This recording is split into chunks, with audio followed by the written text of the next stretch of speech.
Thanks for staying with us. Before the break, Sacha, we're talking about a number of things, but including about, dads are now, say, go into the delivery room, hold your wife's hand. What's firstly your first-hand experience of that, but also what's your research telling you? Well, there's a whole book to be written in just the dad's experience of the labour ward. That's just such an eventful period, and again, it must be different for every couple or every single mum that goes in there. It's just such a so much happens so quickly. In our case, there was a lot of fear. Edie was 3 weeks overdue, which is very unusual these days because doctors, the medical people really like to induce usually about 10 days afterwards. They don't like to let you go that long. And why did they? Why did they let it go 3 weeks? Well, I guess ultimately it's not up to them. It's up to, they can't force you to have an induction.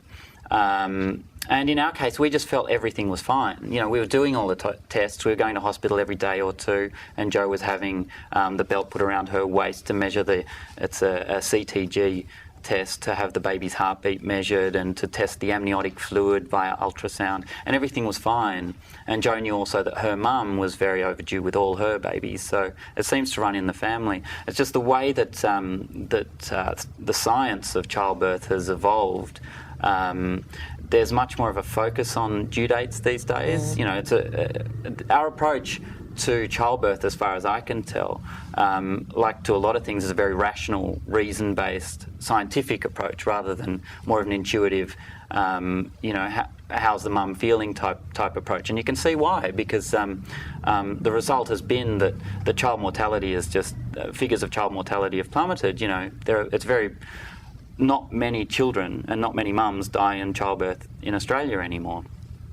But putting that aside, there are lots of interesting aspects to a father's experience of the delivery ward, and one of them that I read about, which I ended up including in the book, came to me from an article that described a New York psychologist who had described a condition called delivery ward trauma. And this relates to men who see their partners give birth and then have what he called trauma, which means that they can't feel, they stop seeing their wives or partners as sexual beings. After all the blood and the visceral nature of childbirth, they can't anymore see their partners erotically. And to me, I thought this was a classic victim mentality attitude. I just couldn't actually see how this could be true. After my own experience of the delivery ward, where it was, terrifying, there were moments of despair, and then there were moments of elation. But at the end of it all, I felt more in love with my wife than I ever have.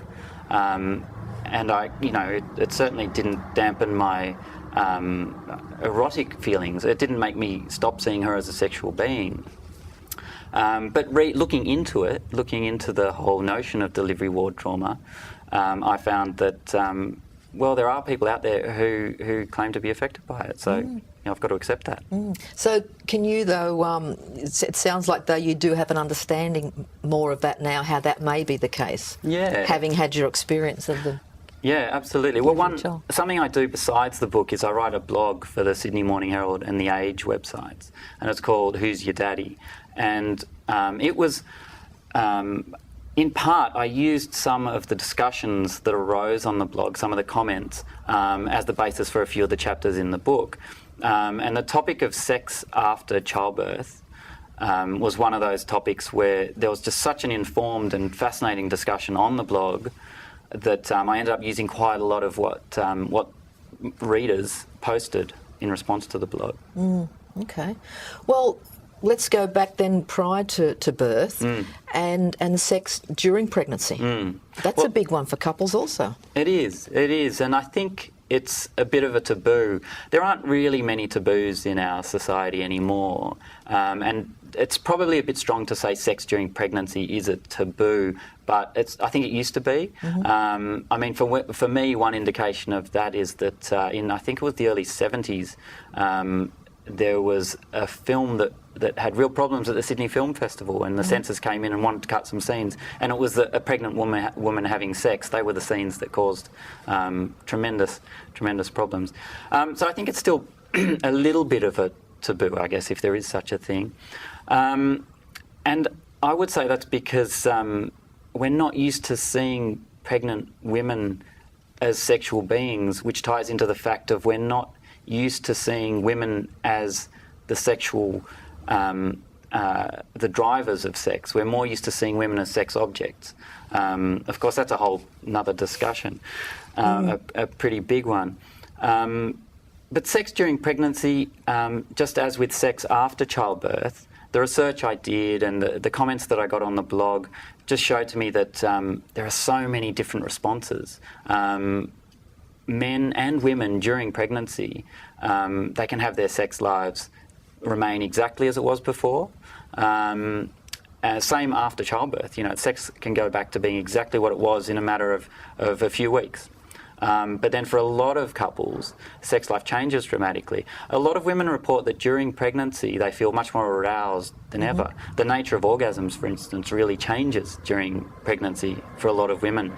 As I said before, women have a lot more blood in their bodies, and that affects the nature of sex. And for men, a lot of men report no change to their libido or anything like that. But then some do. Some become overwhelmed by the anxiety of the fact that they're about to become parents. There's this big change on the way, and feel a serious decrease in libido. And then after childbirth, things vary even more tremendously. Lack of sleep. Yeah. And all the rest of it. Yeah. Well, going to now, babies here, and you were talking about some of the research you've done in the animal world and with different cultures. The Aka pygmy males, that was an interesting one. What is it that they do with their babies when mum's not around? Well, there was a competition run by this UK organisation called Fathers Direct, where they were looking, and it's this group, I think a not-for-profit group that tries to raise the profile of dads, raise awareness of what dads are doing and the importance of the role of dads. And so they had this gentle competition where they were looking around the world to try to see who were the best dads in the world.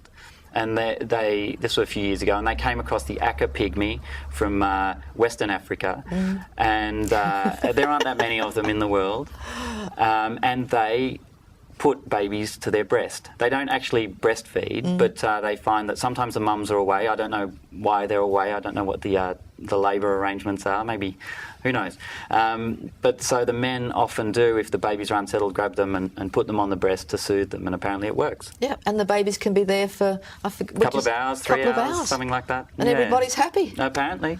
And have you done that with yours? I can't say I've tried that. I would find that a little bit confronting. Call me old-fashioned. But it's interesting, isn't it? When we look at Indigenous cultures, so much of what they did is so normal, natural, harmonious, and yet in our culture, Western culture, we're so cut off from so much of who we are. Well, that's very true. I think that point comes up at various points of the book because I think that's true. We're very, as I was mentioning before, I think we are quite out of touch with our bodies and intuition, and the whole childbirth really brings that into relief in a lot of ways.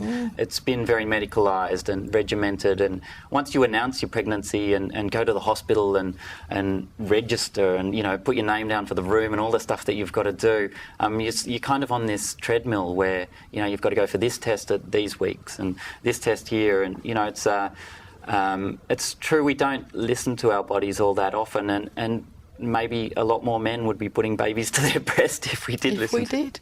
It's very clinical. Yeah. We'll take another break and come back for another part of our conversation with Sacha.